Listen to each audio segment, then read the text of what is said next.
Kalau dia cakap, saya boleh cakap dan saya akan buat dengan dia punya intro dulu lah. Okay, you gonna bagi cue. You gonna bagi cue. Boleh Boleh? Alright.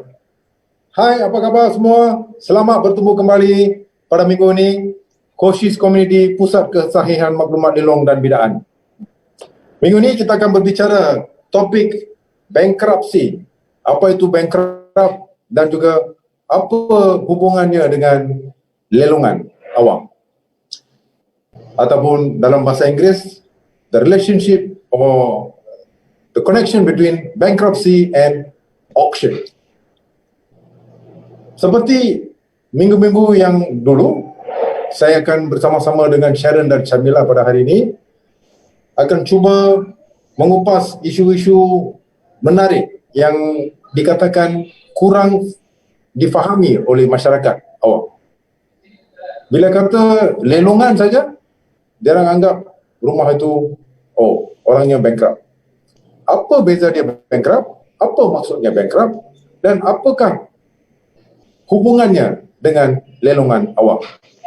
So, tanpa melengahkan masa lagi, mari kita fahami apa itu bankruptcy dalam konteks hartanah pembelian ataupun pembelian hartanah dalam lelongan.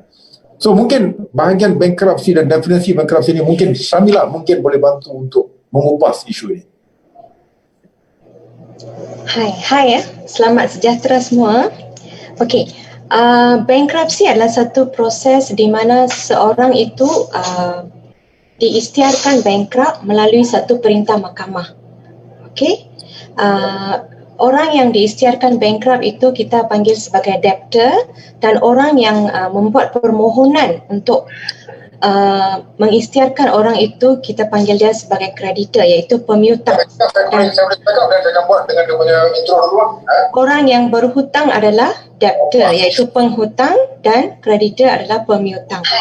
Jadi pemiutang akan mendapatkan perintah mahkamah. Adalah satu proses di mana seseorang di mana pemiutang mendapatkan perintah mahkamah untuk menjadikan seseorang yang berhutang kepadanya menjadi bankrupt. Okey, untuk menjadikan seorang itu bankrupt, jumlah terhutang itu mestilah 50,000 dan ke atas. Itu adalah syarat paling utama untuk satu prosiding kebankruptan di bawah Undang-Undang Malaysia. Okey, jadi apabila satu permohonan dibuat dan mahkamah berpuas hati bahawa penghutang itu harus dijadikan bankrupt, maka mahkamah akan menjatuhkan perintah, iaitu receiving order and adjudication order, iaitu perintah penerimaan dan perintah penghukuman terhadap penghutang itu. Yang ini akan mengisytiharkan diri penghutang sebagai seorang bankrupt. Okey, selepas seseorang itu menjadi bankrupt, pihak official assignee, iaitu pihak insolvency, akan mengambil alih ke semua aset daripada penghutang tersebut. Maksudnya ke semua harta-harta kita akan diletak hak kepada official assignee tersebut, iaitu insolvency. Jabatan insolvency akan mengambil alih ke semua harta bankrupt tersebut dan cuba untuk menjual dan menyelesaikan hutang-hutang si bankrupt itu. Jadi bila seseorang itu menjadi bankrupt, dia akan hilang hak dia ke atas harta-harta dia semua. Dia tidak boleh lagi mengendalikan harta-hartanya lagi. Semuanya akan diletak hak kepada pihak insolvency. Dia akan hilang hak ke atas harta-harta dia. That is what we call, itulah maksud bankruptcy dalam konteks pemilikan harta. Okay. Terima kasih Syamila, terima kasih. So, bila bercakap mengenai definisi bankruptcy ini atau bankrupt itu secara menyeluruh, kita dah menyebut berkenaan dengan hak yang akan dilucut hak, dan hak ini akan diletakkan di bawah seorang penama yang dinamakan sebagai official assignee. Apakah banyak hutang yang boleh membuatkan seseorang itu dijadikan bankrupt? Seperti yang saya katakan tadi, 50,000 dan ke atas. Jumlah hutang 50,000 dan ke atas. Okey. Itu adalah threshold untuk bankruptcy. Terima kasih Sampai. Jika bercakap mengenai katakanlah seseorang itu telah pun dikatakan bankrupt disebabkan isu lain. Saya bankrupt disebabkan kerana tidak bayar hutang untuk properti lain. Adakah itu bermaksud saya tidak boleh memiliki apa-apa lagi harta dan ini merupakan satu perkara yang saya patut tahu bahawa jika saya bankrupt, bukan saja harta yang saya ada sekarang itu tidak boleh menjadi hak saya, harta-harta lain pun tidak boleh menjadi hak saya. Begitukah apa maksudnya, Syar?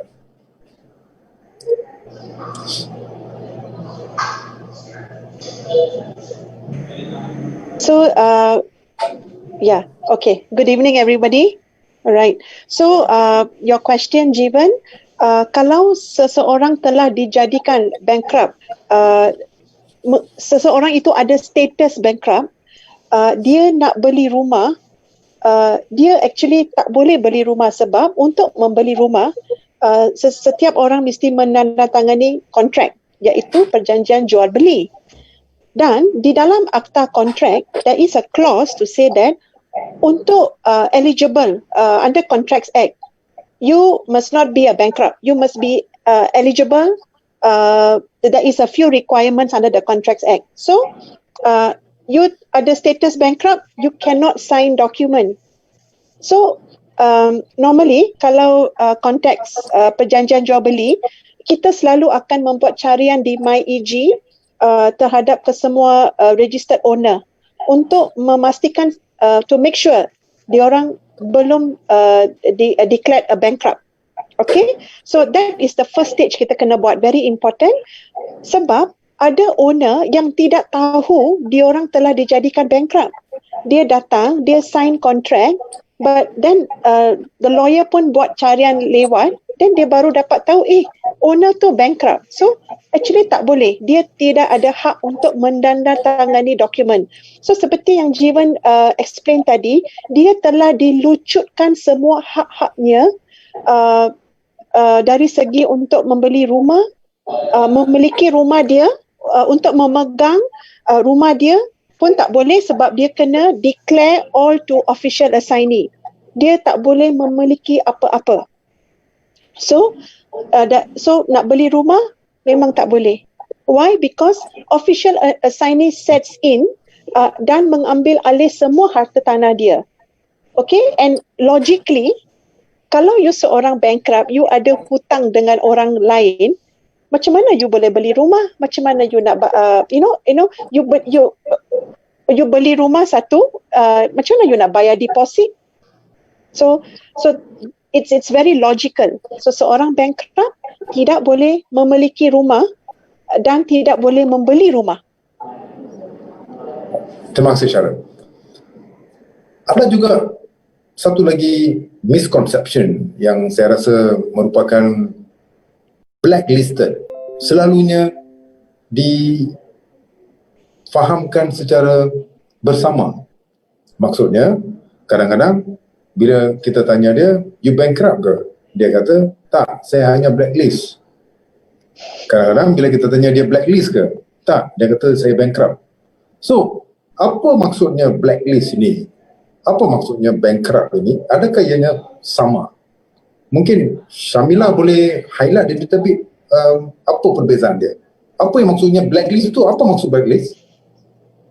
Okay, blacklist adalah dalam bahasa Malaysia kita call senarai hitam. Okay, bila kita mempunyai satu hutang dengan bank, kita tidak dapat membuat bayaran setiap bulan, maka dalam beberapa bulan itu bank akan mengisyukan kepada kita a letter of demand, notice of demand, and then they will monitor our performance. So if not, you can be actually blacklisted But bankrupt is by way of court order. There must be a court order declaring you to be a bankrupt. Then only you are a bankrupt, because blacklist, it could be prior to that you could have been blacklisted, but there's no court order to make you bankrupt. So perlu ada satu proceeding ke bankruptan untuk menjadikan seseorang itu bankrupt. Dan semua dokumen-dokumen mahkamah akan diserahkan kepada individu tersebut. He or she will have to be aware of the proceeding. Terima kasih Syamila. Bagaimana Sharon? Mungkin Sharon boleh tambah apa-apa lagi dalam isu blacklist dan bankrupt. Yeah. So for a bankrupt, you must always remember hanya mahkamah saja boleh menjadikan you bankrupt. So with a court order. So blacklist is where seperti mana Syamila terangkan, you have a outstanding loan which you fail to pay, you will be blacklisted. You have a credit card which you fail to pay, you will be blacklisted in that sense. But that doesn't mean you are a bankrupt. Blacklisted, the moment you clear, it can be removed. But bankruptcy, to remove bankruptcy, there are a few steps. Also all involving a court. So bankruptcy always go back to court order, nothing else. I can't make you a bankrupt except a court. So always remember that. So not necessarily be if I owe to the bank or anyone more than 50,000, I'm automatically a bankrupt. Until and unless those owing or debt can be justified in court and court given a verdict saying that, oh yes, he is owing you, he cannot pay you now, and by that, then you are a bankrupt. Is that what we are saying? Yes. Yes, Yeah, it has to absolutely. be by way of court order. Okay. So another issue I would like to highlight. Di sini saya nak masukkan kembali kepada isu blacklist yang saya cakap tadi. Sebenarnya blacklist ini ada juga customer bila kita tanya dia macam mana, oh saya blacklist lah cik, ataupun dia akan cakap saya bankrupt, saya tak boleh beli. So actually bila kita check tengok sebenarnya apa yang dia cuma maksudkan ialah dia telah disenarai hitamkan oleh bank di mana dia tidak boleh mengambil apa-apa pinjaman lagi. So blacklist yang dia maksudkan ialah, atau bankrupt yang dia maksudkan ialah sebenarnya dia telah di blacklist, disenarai hitamkan. Maksudnya dia tidak boleh membuat apa-apa pinjaman daripada mana-mana bank kerana dia ada track record yang tidak baik di mana dia ada pinjaman atau bayaran bulanan yang telah dia skip 1 bulan, 2 bulan, dia ada rekod di situ. Rekod ini boleh diambil daripada secret report daripada bank negara. So maka oleh kerana ada isu tersebut, maka bank-bank lain pun senarai hitamkan mereka. So itu yang selalunya menjadi isu senarai hitam dengan bankrupt dalam saya punya dealing dengan customer-customer yang wujud dalam belian harta delongan.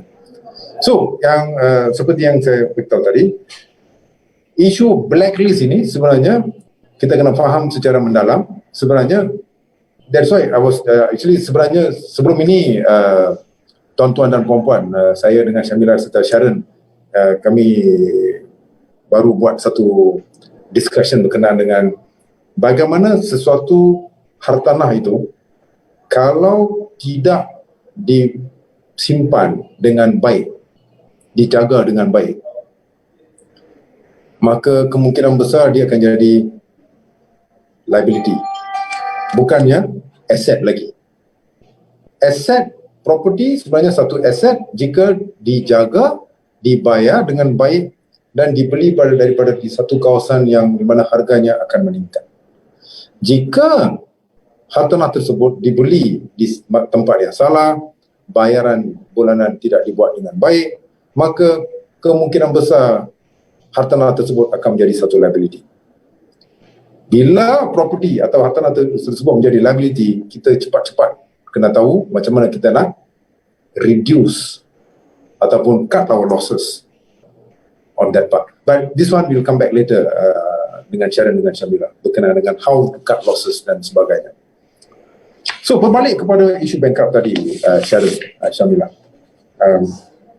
Bagaimana bank boleh menjadi pemimpin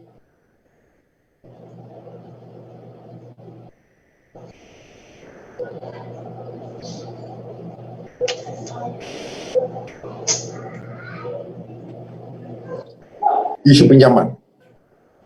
Bila dia jadi seorang pemiutang dalam kepada seorang peminjam? How they become a creditor? Can they become a creditor if you fail to pay your housing loan? Syamila? Ya, bank adalah bila bank memberi kita satu pinjaman perumahan, housing loan, harta itu akan dicagar ataupun Can't hear you, digadai. Syamila. Bila bank memberi kita pinjaman perumahan, can you hear? Can't hear you. Sharon, how about you? I can hear, Shamila.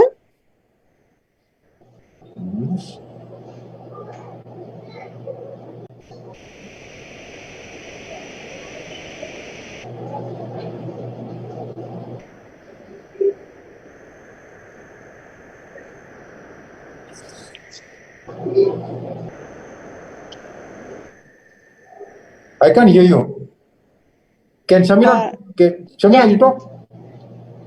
Yeah, can you hear me? Sharon, can you hear Syamila? Yes, I can. Can? Yes. Oh, I can hear you. Oh, how is that?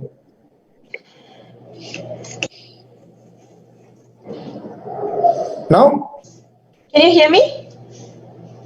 Tak boleh dengar. But I can hear you.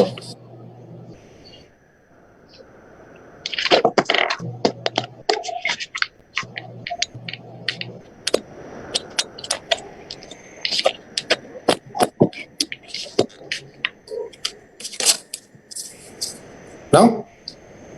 Can you hear? Sharon? Yes. Syamila? Yes. Yeah, I can hear you. Ah, I can't hear you. Oh my God. What's happening? Never mind. I can't hear you, but everyone else can hear you. Let's Yes. continue. Come on, Right. Syamila. Okay, bila bank memberi kita pinjaman perumahan, harta itu akan digadai kepada bank. Jadi bank menjadi pemegang gadaian, iaitu caji. Okey, bila harta itu digadai, bank adalah seorang secured creditor. We call the bank as secured creditor. So, bila orang yang mengambil pinjaman perumahan itu tidak dapat membayar hutangnya kepada pihak bank, maka bank akan mengambil tindakan undang-undang ke atas orang yang berhutang itu, iaitu sama ada tindakan sivil ataupun tindakan untuk menjual harta itu melalui satu perintah mahkamah, iaitu lelongan awam. Okey, perintah untuk lelongan awam ini akan didapatkan oleh pihak bank di mahkamah tinggi dan harta itu akan dilelong. So, harta itu dilelong oleh pihak bank sebagai secured creditor, iaitu pemegang gadaian. That's how the bank becomes the creditor in that aspect.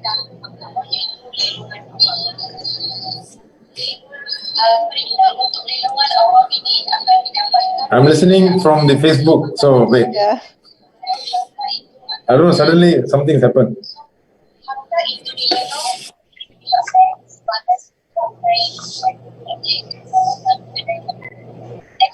Okay.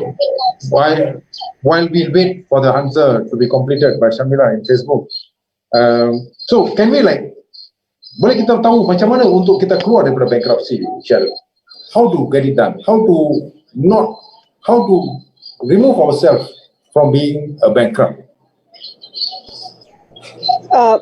Maybe Sharon can help. Okay.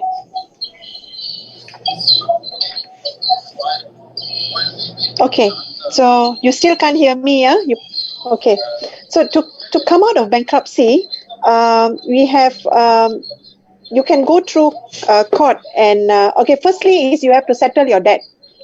Very importantly, you got to settle your debt, and then you can come out of bankruptcy.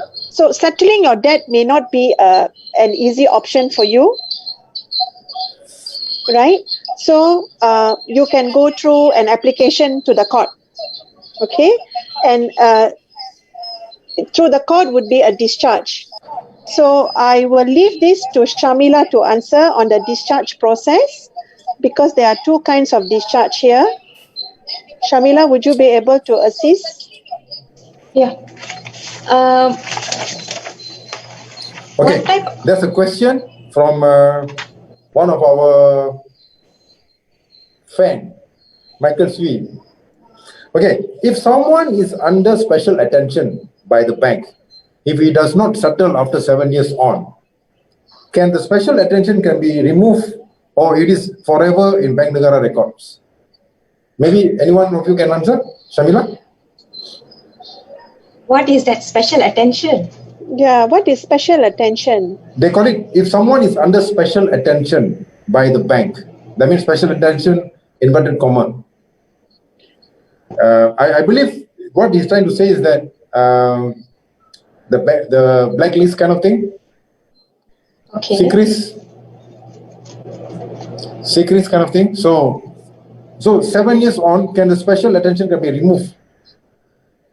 I think he's referring to secrets, Bank Negara secrets. Secrets. How long does it valid? As far as I know, secrets, you have to make an arrangement with the creditor to settle whatever outstanding amount. Then only your name will be removed from secrets. That also, after you settle, it takes around 6 months for your name to be removed. Yeah, the removal process for secrets is very slow. So it's not immediate. So you can settle your debt today, but you will still be in secrets in a few months' time. Even after 6 months, you check again.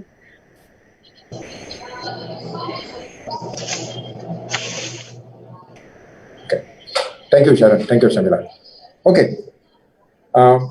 Erina, berapakah limit kadar hutang yang menyebabkan nama seseorang dimasukkan ke dalam senarai hitam? I think maybe any one of you can take up this question from Erina. I think she's referring again, berapakah limit kadar hutang yang menyebabkan nama seseorang dimasukkan dalam senarai hitam? I think dalam soalan ini mungkin saya boleh jawab dulu ya.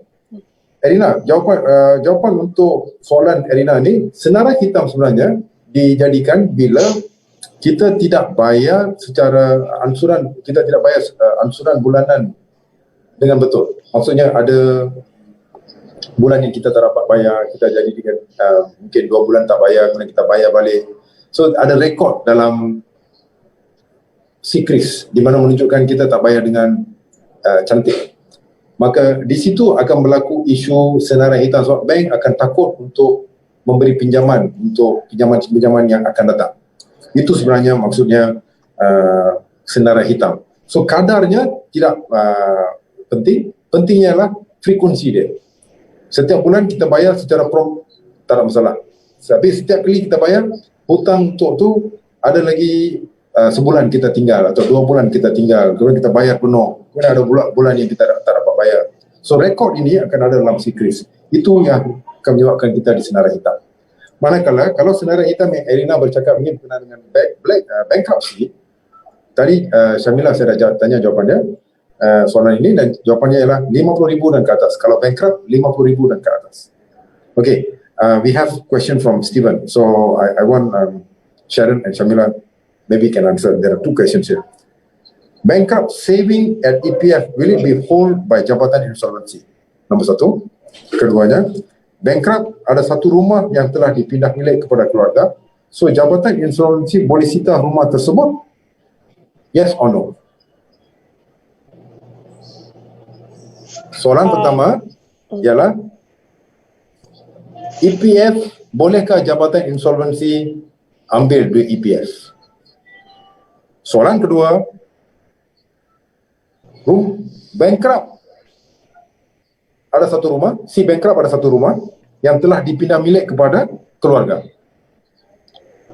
Jabatan Insolvency boleh sita rumah tersebut?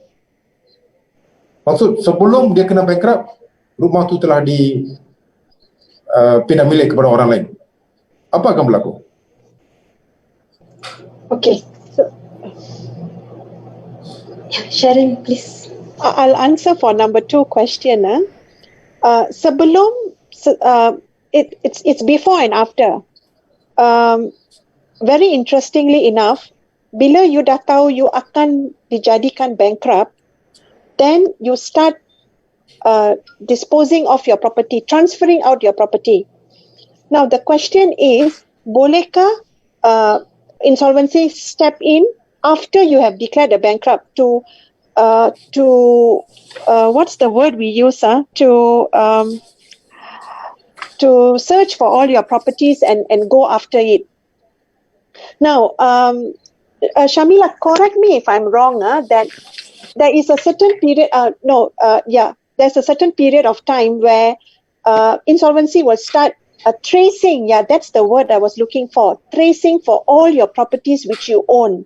So, I am not sure how long, but there is a certain period of time where the moment you are declared a bankrupt, how long can insolvency go and trace back your properties? So this I will let Shamila to answer. Thank you, Sharon. So, I think we have answered Stephen beautifully. Question number 1, whether they can get or catch hold of the EPF amount, and number 2, whether they can come back and sita property yang telah dipindah milik. So, semua ini boleh. Untuk soalan 1, saya rasa apa yang telah dijawab seperti Syamila, memang tak ada undang-undang untuk kacau EPF money, betul, Syamila? Yes. Duit so, EPF. Syamila. EPF is actually for it's your saving for your older age. So duit itu tidak akan diganggu. Tidak sepatutnya diganggu oleh official assignee. Thank you. So, untuk jawapan kedua, soalan kedua ialah bankrupt ada satu rumah yang telah pindah milik. So, untuk jawapan ini adalah 3 hingga 5 tahun, tak silap, 3 tahun atau 5 tahun yang jabatan boleh pergi ambil balik. Sharon? They can actually do tracing 2 years. 2 years. Prior to you become a bankrupt, pihak insolvency boleh membuat penyiasatan sama ada terdapat apa-apa pindah milik tanah ataupun harta dilakukan oleh si bankrupt tersebut kepada ahli keluarga. Thank you. Okay, soalan yang lebih menarik. Ada seorang si bankrupt, adakah dia layak untuk menjadi seorang pembida dalam mana-mana satu lelongan? Soalan 1. Continuously, soalan keduanya ialah, ada 2 orang pembida, saya salah seorang dia, dan salah seorang lagi si bankrupt, saya tak tahu dia siapa. Dan kami telah pergi ke dalam satu lelongan dan kami telah membida. Dan ada bidaan, akhirnya saya menang. Mungkin harga rizab 100,000, kami lawan sampai harga 200,000. Dan saya menang, saya dapat. Lepas itu saya dapat tahu, si bankrupt ni, pembida yang seorang lagi itu sebenarnya seorang bankrupt. Adakah bidaan ini boleh kita lawan? Kata, tak aci lah, how come dia seorang si bankrupt boleh bida? Sekarang soalannya ialah, adakah si bankrupt tak boleh beli atau tak boleh bida? Ada 2 perbezaan. 1, menjadi seorang pembeli, mungkin kita dah tahu jawapan dia. Bagaimana? Adakah dia boleh jadi seorang pembida? Ya, mengikut undang-undang dalam undang-undang kontrak kita, seorang bankrupt tidak boleh memasuki sebarang perjanjian.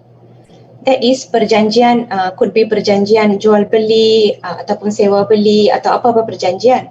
Tapi kita tidak ada apa-apa halangan untuk menahan seorang bankrupt daripada membida.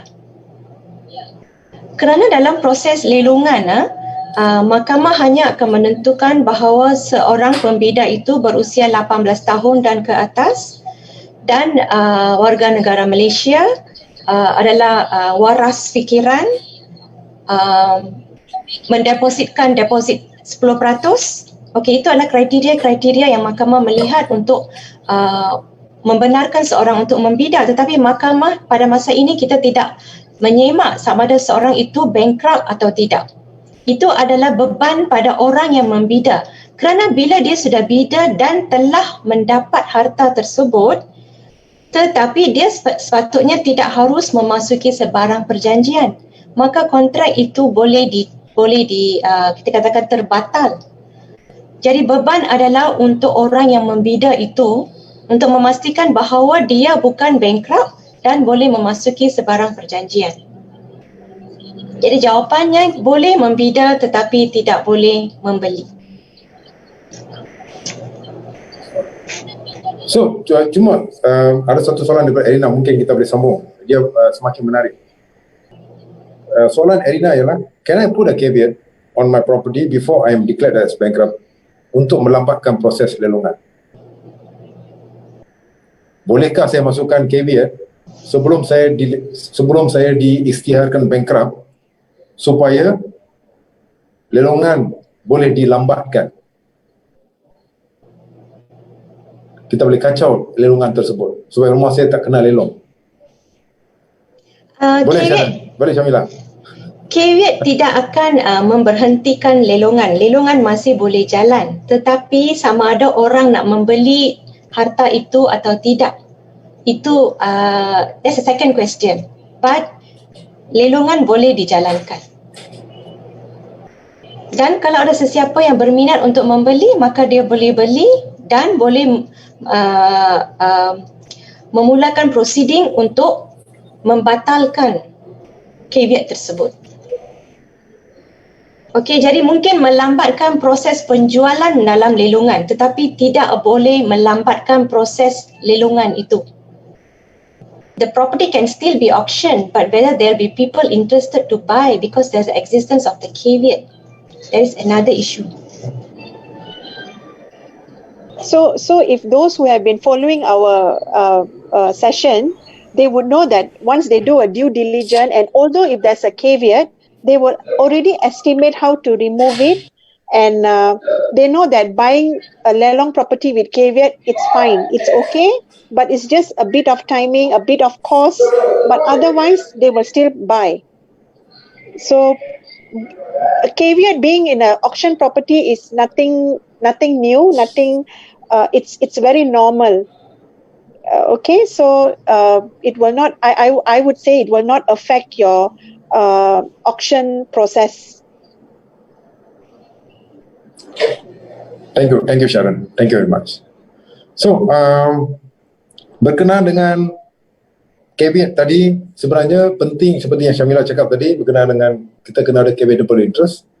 Yang keduanya, selalunya caveat itu tidak bermaksud orang tidak akan beli, cuma ia hanya akan menyebabkan kita mungkin disaman kerana mungkin kita ada niat yang tidak baik. So selalunya undang-undang ini melibatkan need to be fair and also tidak dengan niat yang baik. Dua ini kena ada, kalau tak ada kemungkinan kita akan disaman balik. So Erina kena berjaga-jaga, tak boleh saja-saja nak letakkan caveat. Okey. Kalau soalan tadi berkenaan dengan menjadi seorang pembida dan saya seorang bankrupt dan memang tidak layak untuk menjadi seorang pembida, apatah lagi untuk menjadi seorang pembeli dalam lelongan awam. Mungkin Sharon boleh beri pandangan Sharon ataupun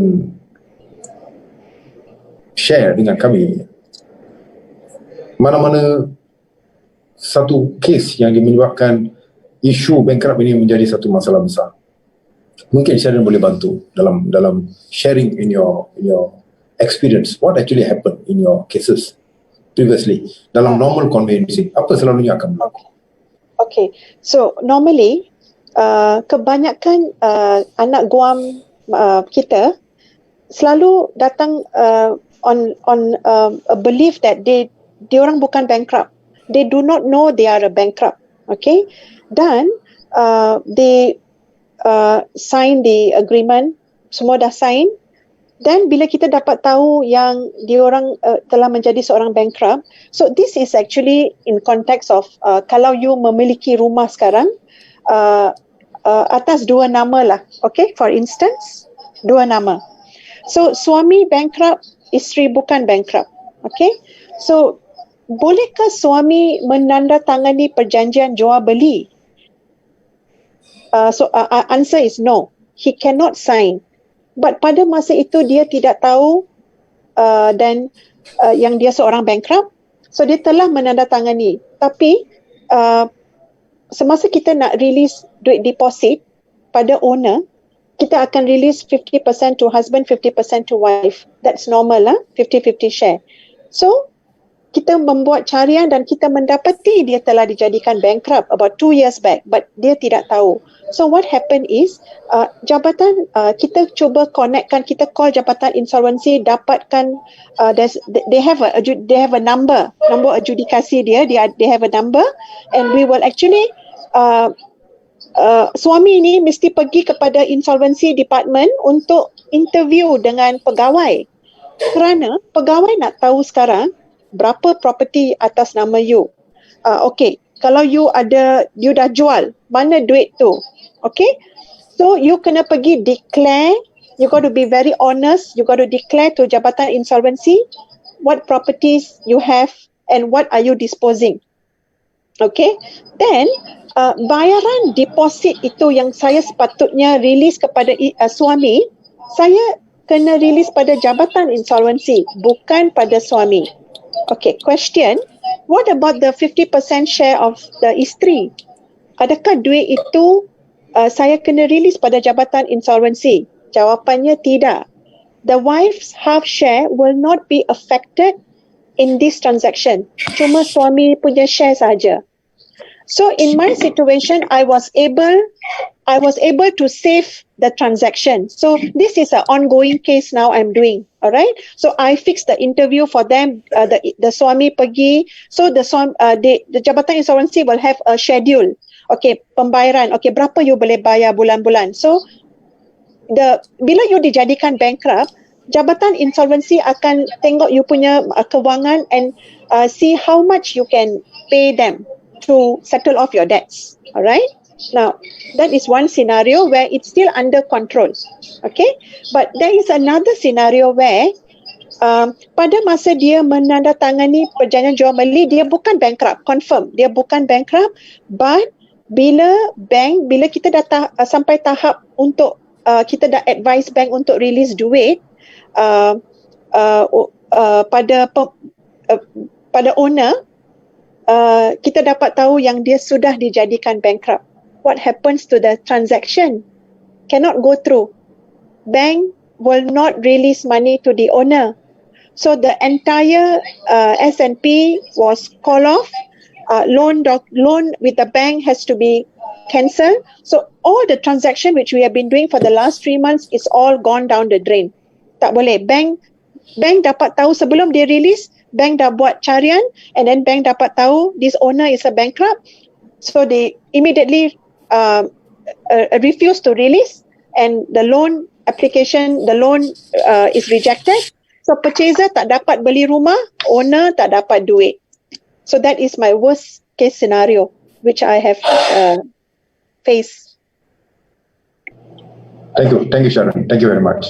So berkenaan dengan isu bankrupt dan bagaimana seseorang itu boleh dibankruptkan itu Sharon dah explain tadi. So maksud dia, katakanlah seseorang itu berhutang dengan bank, properti mereka telah dilelong. Sekarang tadi kita bercakap dengan seseorang yang jadi bankrupt, datang menjadi seorang pembida dan di mana dia telah menjadi pembida dan lepas itu rumahnya ataupun dia telah disenarai hitam, menjadi seorang bankrupt. Apa akan berlaku kepada harta-harta yang telah dibeli? Kemungkinan akan dipindah milik ataupun dipindah atau dilucut hak untuk diberi kuasa kepada official official OA, official assignee dan sebagainya. Okey, sekarang katakanlah seseorang itu mempunyai rumah, di mana rumah itu akan dilelong tidak lama lagi. Apabila rumah itu dilelong, hutang terhadap rumah tersebut, katakanlah dalam hal ini 700,000. Tetapi oleh kerana tidak dapat membuat bayaran secara berterusan, rumah itu akan dilelong. Dan rumah itu akan dilelong pada harga 300,000. Contohnya, nilaian mungkin 600 atau 700, tapi hutang di bank ialah 700,000. Manakala rumah itu telah dilelong beberapa kali, tiada pembeli, dan akhirnya dijual pada harga 300,000. Harga rizal. Dan rumah itu dibeda dan dimenangi oleh seorang. Apa akan berlaku sekarang, Syamila? Apa akan berlaku? Sekarang telah dibeli pada harga 300,000 oleh seorang pemindah, saya berhutang 700,000 dengan bank. Apa akan berlaku di sini? Okey, jadi bila harta kita telah dilelong dan harga jualan tersebut tidak dapat menampung hutang kita di bank. Maksudnya dalam contoh yang seperti yang diberi oleh Jivan, terdapat 400,000 perbezaan, iaitu masih lagi terhutang. Jadi bank masih akan meneruskan dengan tindakan terhadap penghutang tersebut. Terhadap orang yang tidak dapat membayar hutang itu, mengambil tindakan sivil di mahkamah dan boleh meneruskan dengan proceeding bankruptcy. Okey. Jadi orang yang berhutang itu still have to pay the balance amount. Sometimes there will be cases whereby harta dijual pada harga yang lebih tinggi daripada jumlah hutang, terdapat surplus. Pada masa itu, surplus itu akan dipulangkan balik kepada penghutang. Okey. Okay. How about you, Sharon? Maybe Sharon can share also, can give some input on this. I would like to share a scenario where what Shamila has explained, kalau ada surplus, okay, so kalau ada perbezaan yang kena dibayar, then yes, the bank, they will still go after the borrower to make him a bankrupt, okay. Then, but kalau ada surplus, so katakanlah ada 100,000 surplus untuk yang akan diberi kepada borrower. I had a situation where this borrower actually, he was in the midst of being made a bankrupt.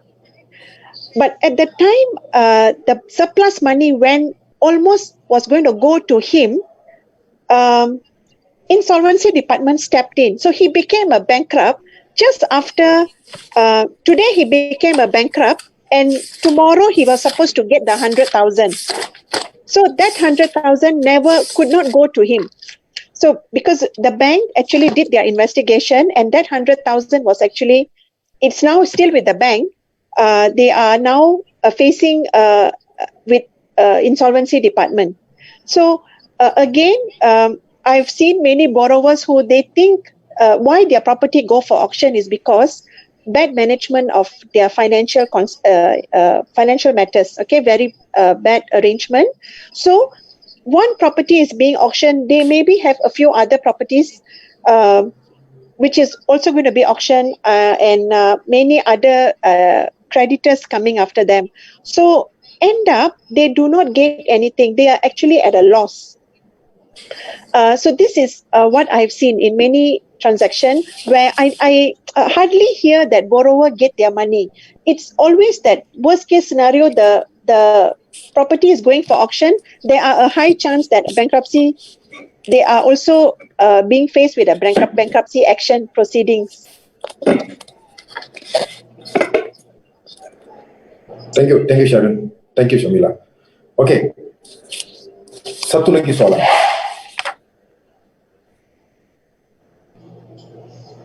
How to come out of bankruptcy? Bagaimana nak keluar daripada bankruptcy? Adakah cara dia? Is there any chance of me coming out from being a bankrupt? Sudah di-declare? Ada dia punya style, ada dia punya steps here yang saya kena ikut?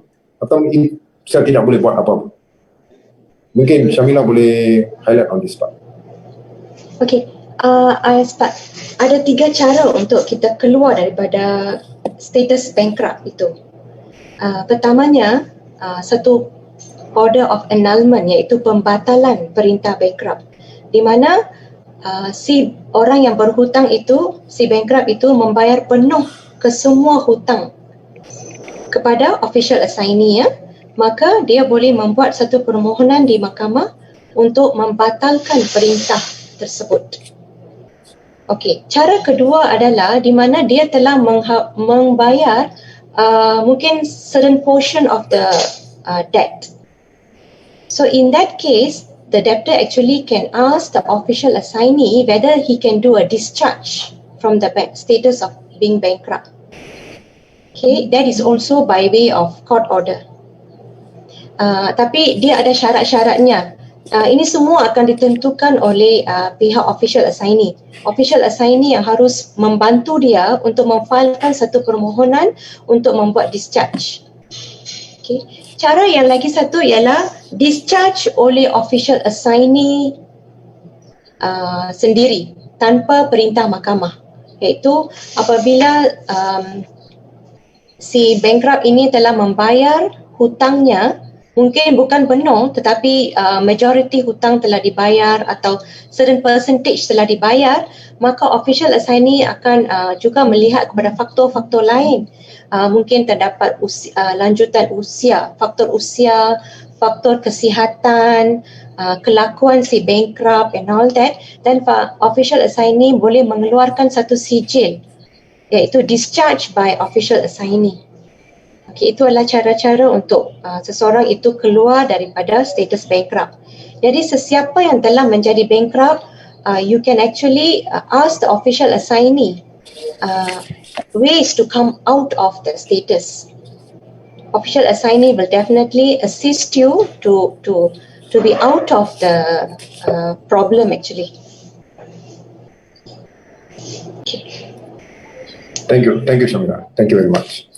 Bagaimana pula dengan Sharon? Mungkin Sharon juga boleh memberi pandangan Sharon dalam hal ini. Shamila have spoke about the legal part of it. Now, in regards to official assignee, you got to show good behavior. That means you kena tunjuk kepada insolvency that your monthly payment is always steady. Okay, not 1 month pay, the other month you don't pay, third month you don't pay. So I was told by the insolvency department that they have many issue where the bankrupt, they have this issue. They do not pay on time. There's a schedule given to them with a payment. So they don't follow because they know that they are already a bankrupt. So they have given up. So they say, tak apalah, kalau ada duit saya bayar, kalau tak ada saya tak bayar. Next month saya bayar. But this is also a condition where the insolvency department takes in to show whether you are you layak to be discharged or not. So good behavior in the sense that you kena pay on time. You got to be very diligent in making payment to insolvency. Okay, kita telah berbincang mengenai macam mana keluar daripada seorang bankrupt, keluar daripada bankrupt, apa perlu buat dan sebagainya. Dan kalau seseorang itu akan menghadapi satu proceeding bankrupt, macam mana saya nak, apa patut saya buat untuk stop sebelum saya menjadi bankrupt? Apa patut saya buat? Of course, jawapannya ialah bayar balik hutang lah. Okay? Tetapi selain daripada itu, apa patut saya buat? Apa yang boleh saya buat dalam hal ini? Shamila? Sharon. Okay, if sebelum menjadi bankrupt, you know you're going to be declared a bankrupt, then what you do is you find ways to settle your debt. You try to negotiate, you try to work out something with the person you're owing money with. This is a bankrupt question you are asking. But I would like to say something on your property being auctioned. How do you stop your property being auctioned? Okay, this is so assuming you know that your property is going to be auctioned. So what do you do? Would you be able to save your property? Okay. Now, we have a lot of clients where we actually we are doing a creative investment concept where we would actually help the owners of the property we will take over the property. This person, let's say this person comes in and say, okay, Jeevan, your property is going to go for auction. Never mind, I'll help you. I will settle your debt. I will settle your outstanding with the bank. But indirectly, I'm taking over your property, but I'm paying all your outstanding for you. I'm basically stepping into your shoe as the owner, but not a legal owner, but maybe a beneficial owner because I've taken out money. So there is a way of doing it. You just got to know how to do it. But this is a very interesting way to do it, where you actually your property will be safe. This person who comes in and take over, they will handle the property for you. But in your situation, you get your money, you are at peace. So you can do whatever you want. Right? So definitely your property will not be auctioned because someone has taken over. Someone has actually paid some amount of money to you to take over the property. Okay, so that's another part of creative investment. Excellent, Sharon. But actually, what you are sharing actually something which is not new, but then it is not much done in Malaysia. In overseas, people are using it because for them, ownership does not mean owning the property. Ownership means you have some sort of control over it. Control. They're more on control. So actually, that's actually a good method. So that's the reason why just now when I mentioned about tadi yang bila saya berbincang mengenai bankruptcy dan hartanah, macam mana hartanah itu boleh menjadi aset dan juga boleh menjadi liability. So bila ia suatu aset bagus, bila jadi menjadi liability, apakah yang perlu kita buat untuk membuatkan kita punya liability itu boleh dikurangkan? Seperti yang Sharon cakap tadi itu, berkenaan dengan bagaimana seseorang itu boleh datang, kita ada investor yang di mana dia akan datang masuk dalam pembelian ini, di mana dia tak beli rumah tu, sebenarnya dia masukkan duit dia untuk stock auction itu dulu supaya we take time. Sekarang contohnya lebih-lebih lagi dalam masa COVID-19 ini, tahun 2020 ini, ekonomi, especially ekonomi hartanah di Malaysia ni nampak tenang. So government terpaksa memberi banyak imbuhan untuk membuatkan masyarakat ataupun rakyat Malaysia ini membeli hartanah tersebut supaya industri construction boleh bergerak. Because industri construction ini, pembinaan ini merupakan cluster merupakan satu catalyst untuk sesuatu ekonomi. Jika pembinaan ini stop, maka kebanyakan ekonomi akan lumpuh dalam sesuatu negara. Sebab itu government terpaksa memberi banyak imbuhan. So ekonomi quite tenang sekarang. So itu yang menyebabkan banyak isu-isu yang mungkin timbul dalam masa yang terdekat ini. Take my word, what's going to happen is that moratorium untuk 6 bulan ini, bulan 9 dah tamat. Selepas bulan 9 tamat, saya tak nampak bank akan meningkatkan masa dia lagi. Sebab bank 6 bulan ini pun sudah boleh dikatakan satu bantuan yang amat besar daripada pihak bank. Untuk mereka meningkat dengan lagi 3 bulan atau 6 bulan, saya tidak pasti akan berlaku. So bulan 9 seterusnya akan ada banyak hartanah delongan yang akan wujud disebabkan tidak bayar. So selepas moratorium tamat, memang you tak ada bargaining power. So that's why apa yang Sharon cakap tadi berkenaan dengan bagaimana seseorang itu investor boleh datang dan take over the property in a way. Tapi dia tak beli. Dia masukkan duit dia stop lelongan itu, dia pegang as a beneficial ownership sehingga ekonomi bertambah baik, hartanah pun telah pulih seperti sedia kala, maka dia akan jual dan apa-apa saja beza dia akan ambil. Dalam hal ini, apa yang saya cakap tadi, saya betul-betul berminat. Mengapa? Dalam hal ini, apa yang akan berlaku ialah hartanah itu tidak akan dilelong. Masih lagi tuan punya rumah dahulu itu masih lagi boleh tinggal di rumah itu, bayar sewa.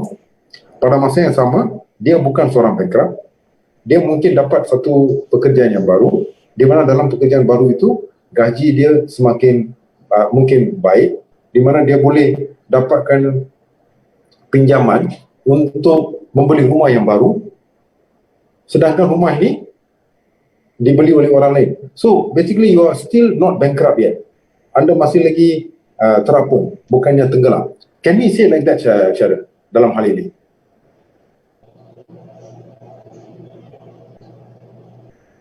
Masih terapung, belum tenggelam. I don't think you will tenggelam lah because you have been saved already. Because this investor who comes in, they have already paid so much of money. They are definitely going to save the property, from going into any problems. Thank you, Sharon. Thank you. So berkenaan dengan bagaimana aset property itu boleh jadi aset dan liability ini, perlu diambil perhatian. Sebab bulan 8 onwards, walaupun moratorium tamat di bulan 9, diperkatakan bulan 8 nanti harga kereta second hand ataupun harga kereta terpakai akan jatuh mulai bulan 8. Mengapa? Sebab sehingga bulan 8 kita masih lagi tidak perlu bayar. Bulan 9 sebenarnya. Tapi dia tidak akan tunggu sampai bulan 9, sebab bulan 9 sudah dekat. So apa yang berlaku ialah bulan 8 people start throwing all their cars in the market. So second hand price will expected to drop bulan 8. Masa tu sama juga untuk property yang under moratorium ini, bulan 9 kita tidak payah bayar, bulan 10 kena bayar. So jangan tunggu sampai bulan 10 baru nak mengambil iktibar untuk menyelamatkan rumah anda. Do something. You can definitely contact us, Sharon, Shamila, or saya sendiri dalam Facebook. Anda boleh masuk Facebook kami dan untuk memberi pandangan anda ataupun untuk bertanya mengenai cara-cara untuk membantu untuk menyelamatkan rumah anda. Tapi selalunya yang datang kepada kami ini terlalu lambat. Dah 3 bulan, 6 bulan tindakan telah diambil dan sebagainya oleh pihak bank. Difficult. You see, kita boleh buat perbincangan dengan bank awal-awal lagi. Tapi dia punya sistem dia. So ini adalah salah satu cara untuk kita menyelamatkan hartanah. Masa yang sama, kita masih lagi dalam green zone, bukannya red zone, di mana kita mungkin boleh dapat lagi pinjaman. Jika rumah ini telah dilelong, ingat walaupun kita bukan bankrupt, mungkin harga rumah 500,000, kita hutang 400,000, rumah itu telah dilelong, kita dapat 100,000 dalam tangan. Take my word, this is what happens, you cannot get bank loan. Sebab bila you buat pinjaman, bank check, di situ akan ada rumah anda pernah dilelong. Bank tidak akan memberi pinjaman. So sebelum itu apa betul kita buat? Kita make sure that we are still floating. Apa perlu untuk kita float? Tak apa, kita rugi sekarang tak apa. Tapi kita masih lagi hidup. Jangan kita pegang sampai kita tenggelam dalam air. Tak boleh. So there's a way of doing it. Thank you very much, Sharon, for sharing all that. Terlupa terus berkenaan dengan isu lease option yang saya rasa lease option. I think that's a lease option, right? Yes, lease option. Lease option ini one of the best way to actually to invest, to become one of the good investor. Tapi investment ini lebih kepada I would say high end investment kan lah, thing lah, advanced level investment lah. Yang biasa-biasa tu beli rumah, jual rumah, sewa dan sebagainya. But this is on, I think that is more novice. Ini on for expert lah, expert investors, lease option, buy to rent, and B&B and all this thing akan wujud. Okay, sebelum kita wrap up untuk minggu ni, Sharon dan Shamila, I would like to just go through one more round of issues in our auctioning day. Pada masa yang sama, saya harap tuan-tuan dan puan-puan boleh faham isu lelungan ini dengan lebih baik. Apa-apa sahaja tindakan yang diambil oleh pihak Khoshee community ini hanya untuk membuatkan masyarakat awam untuk faham dengan lebih mendalam dalam topik lelongan awam. Fokus kami ialah knowledge dan knowledge sahaja. So, walaupun kami ada pihak-pihak investment group yang datang untuk approach, of course kita bantu, tapi masa yang sama kita mahu orang awam seperti anda untuk menjadi pembida ataupun pembeli dalam hartanah lelongan. Tapi bagaimana untuk beli? Kita nak anda menjadi seorang pembida atau pembeli yang I would say berhemat, pembeli berhemat. So anda tahu isu-isu yang berwujud, macam mana nak buat carian, bagaimana nak buat perkiraan dan sebagainya. So itu maksudnya pusat kesahihan maklumat. Ingat, dalam era teknologi maklumat ni, kita banyak menerima information. Banyak information yang wujud. Informasi-informasi yang ada yang kita terima pada hari ini, kalau anda lihat, terlalu banyak. Ada yang tanya saya, mana saya boleh dapatkan list-list lelongan dalam internet? Ada banyak. Bukannya isu maklumat lelongan, yang isu yang adalah hartanah mana yang boleh dibeli, hartanah mana patut kita avoid. Sebab selalunya, Sharon, Syamila, I think we all in the same mind. Kita tidak patut hanya lihat dollar to dollar harganya sahaja. Bermaksud harga rizab, harga pasaran. Compare, oh harga rizab murah, kita boleh beli. Itu bukan rule of thumb. Kita ada banyak lagi checklist yang kita perlu lihat sebelum kita even consider untuk bidak dalam lelongan awam. So sebab itu, Khoshee community telah ditubuhkan untuk memberi pencerahan kepada rakyat atau orang awam. Kami memang berhasrat untuk menjadi pusat kesahihan maklumat lelong dan bidaan. Kami di sini bukan hanya untuk memberi menjadi satu pusat untuk memberi pencerahan sahaja. Investment itu akan menjadi investment yang baik jika perkiraan dibuat pada awal-awal lagi. Jangan buat salah. Sebab itu kita nampak dan dengar dan rasa dan bau banyak isu-isu yang timbul di antara kawan-kawan rakan-rakan kita atau saudara mara yang pernah beritahu jangan beli rumah lelong sebab selalunya rumah lelong ni ada masalah. Rumah saya beli ni tak boleh nak transfer. Rumah ni saya beli tak boleh nak dapat pinjaman.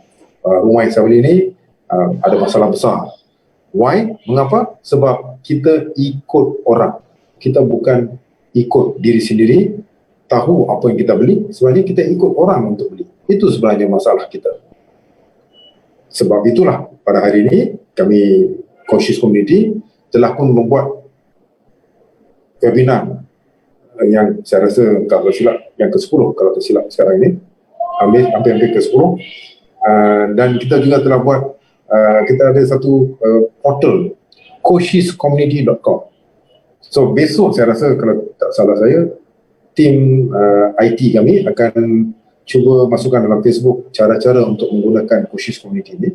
Dalam website Khoshee Community, kami ada beberapa section. Dalam section ini, kita ada lawyer Sharon dan Syamila yang menjadi moderator dalam section tersebut, di mana semua soalan-soalan yang berkenaan dengan legal ataupun perundangan belian, hartanah, transfer dan sebagainya, lelongan atau bukan lelongan akan dijawab oleh expert-expert kita Sharon dan Syamila. So khosheecommunity.com, jangan lupa. Ada juga section di mana kita juga memberi peluang kepada our visitors untuk melihat hartanah-hartanah dalam yang wujud, yang ada dalam di Malaysia pada bulan ini. Kita juga masukkan di situ, so anda boleh pergi lihat, and kalau berminat, it's up to you. Dan satu lagi section yang baru kita buat ialah section untuk investor. So apa kita buat ialah anda perlu menjadi seorang member dalam Khoshee Community. Dan untuk setiap seorang investor ini, kami akan memberi peluang dan it's very eksklusif sebab anda perlu menjalani satu proses interview. So bukan semua orang boleh masuk lah, basically. But bila anda dah masuk di situ, kami akan buat due diligence awal-awal. Saya, Sharon, Shamila dengan tim analitik saya, kami akan buat analisis semua harta-harta yang berada dalam lingkungan green zone dan kami akan share di situ, di mana anda boleh pick and choose daripada situ. Anda tidak perlu lihat raw data sebab semua information yang ada di sini di dalam internet sekarang ini semuanya raw data. That means you need to look at it sebagai information saja. Dan selepas itu ambil information itu dan perlu buat beberapa litmus test itu. Kalau you tak buat, you salah, it's your problem. But itu tidak perlu, itu tidak ada masalah dalam investor group yang kita dah create dalam Khoshee's community. So be part of khosheescommunity.com. Please invite your friends. Please give your comment and leave your comment in our Facebook. Leave your comment in our Khoshee's community portal. And of course, please subscribe to our YouTube. We are putting a lot of videos in our YouTube because we want to share as much as possible knowledge. Banyak isu-isu yang cuba kita highlight dalam webinar-webinar kita. So YouTube channel kita adalah Khoshee's Community juga, dan kita telah menerima banyak subscriber sekarang. Untuk kita banyak, kita bukannya suku Pawitra, bukan 700,000. Just a small number of people coming in, but slowly people are coming to us. So be part of it and join us together so that we can attack the auction opportunities which is available di dalam golongan awam di Malaysia. So sebelum kita kembali kepada wrapping up kesimpulannya, saya berterima kasih kepada Sharon dan Shamila untuk bersama-sama dengan kami pada hari ini. Untuk pengetahuan anda, kami akan menyertai satu lelangan minggu depan. Ya Sharon? Shamila? Yes. So, I think selepas kita jadi pembina nanti, saya dan Sharon dan Shamila akan bantu explain how we did it dan apa yang kita telah buat, mengapa kita beli property tersebut minggu depan. So, minggu depan hari Khamis, kita akan lihat salah satu section yang kita akan buat adalah property review of previous auction yang kita telah berjaya.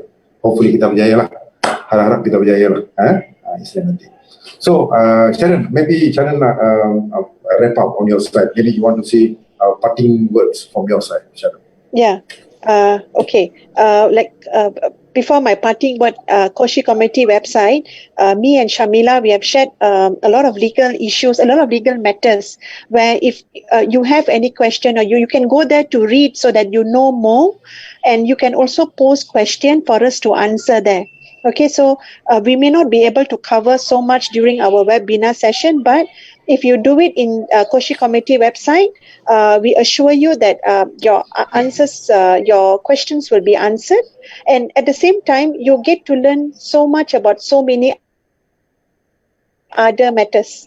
Okay, in terms of subsale, in terms of auction, in terms of other general legal matters as well. There's a lot because I personally learn a lot from there. There's a lot, so it's amazing. Please go into the website, okay? And my parting words would be, I always urge if you all can, each of you, go into my EG website and type in your name, your new IC number, your old IC number, and check your bankruptcy status, okay? And you are not declared a bankrupt now, never mind. If you can just take a step further, do a CTOS report. A CTOS report on yourself, so you can know that, you know, if any action is going to be, it's being brought against you, which you are not aware of. It's all there. So this is how you minimize your financial issues that may crop up in future. You are minimizing it now by doing a search on yourself, on your financial status. Okay, so yeah, so that's my advice for everybody. If you can just go into my EG website and do a search. Thank you, Sharon. Thank you very much. So, How about you, Shamila? Maybe what can you wrap up on today's webinar? I have some advice to give. Let's say you are anticipating legal action or bankruptcy action against you. Don't be worried or scared about it.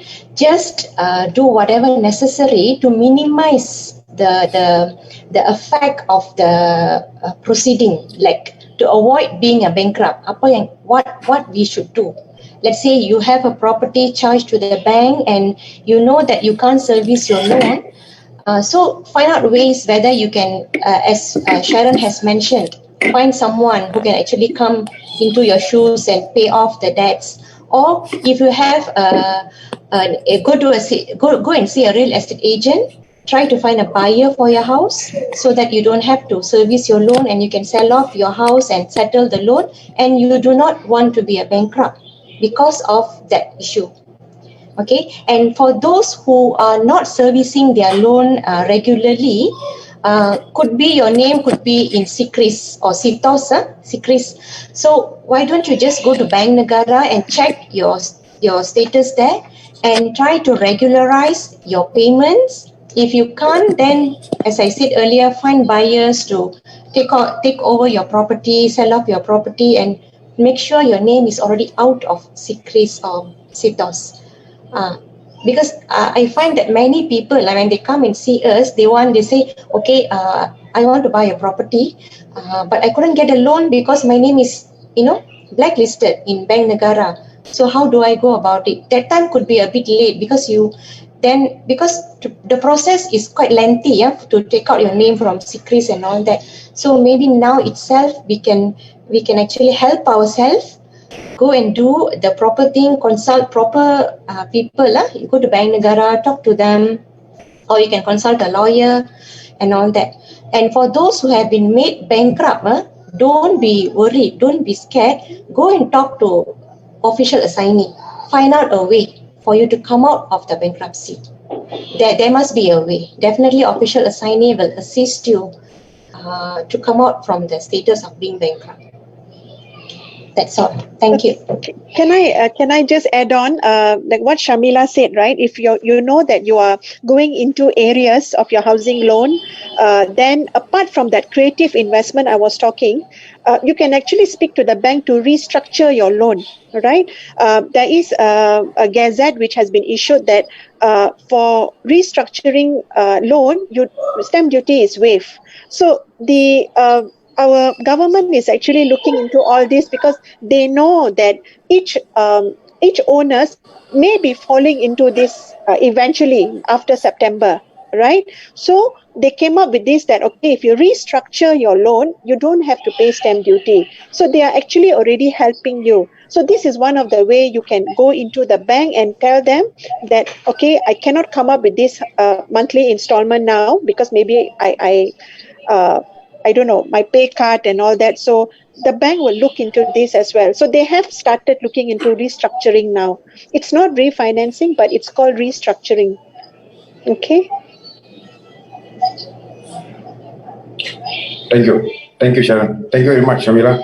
I think we have covered most of bankruptcy related issues in property purchase, especially in auction. So today I would like to do some changes in giving a conclusion for our webinar. So what's going to do is that every week one of us will do the wrapping. So today Sharon, next week Shamila. So before you do it, let me finish. Thank you very much everyone for your support. Please share this video and please go to khosheecommunity.com and give your comment and tell us what we can improve. Give us your comment how to improve. What topic do you think that we should cover in our next webinar? And you can definitely be part of Khoshee's community, because our idea is actually to educate as much possible people of Malaysian, which we believe about 85% of them are not well versed in auction related issues and process. So with that, thank you very much. See you next week. Shamila, you can do that. Then after that, Sharon, you do the full wrap up. Then we close the event today. All right? Thank you very much, guys. Shamila?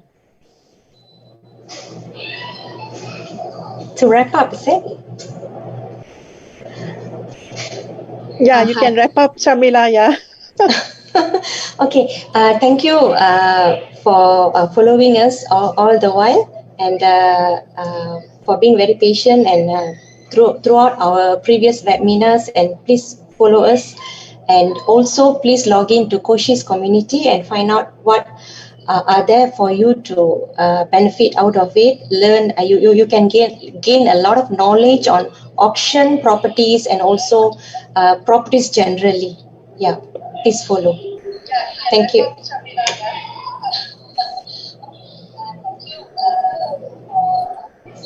Okay. Okay, Shamila has said a lot. Okay, so wrap up about what we have learned today. So we have learned so much about bankruptcy, and we also spoke about auction. So how both of these relates? So actually, it's two different things, but yet it's different but yet connected. Okay, so how to save your property, how to save yourself from becoming a bankrupt. Everything is there. We will share this in our Khoshee community website. So please go into it, because there's so much you can learn. I as I said just now, I personally am learning a lot.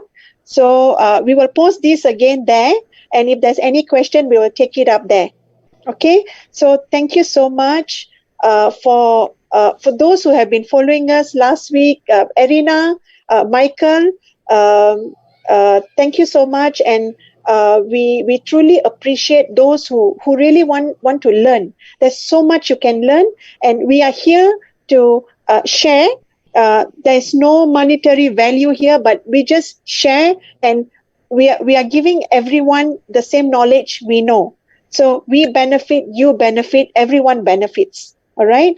So have a great evening. Thank you so much, and we will see you next Thursday. Same time? Same time, right? Yeah, same time.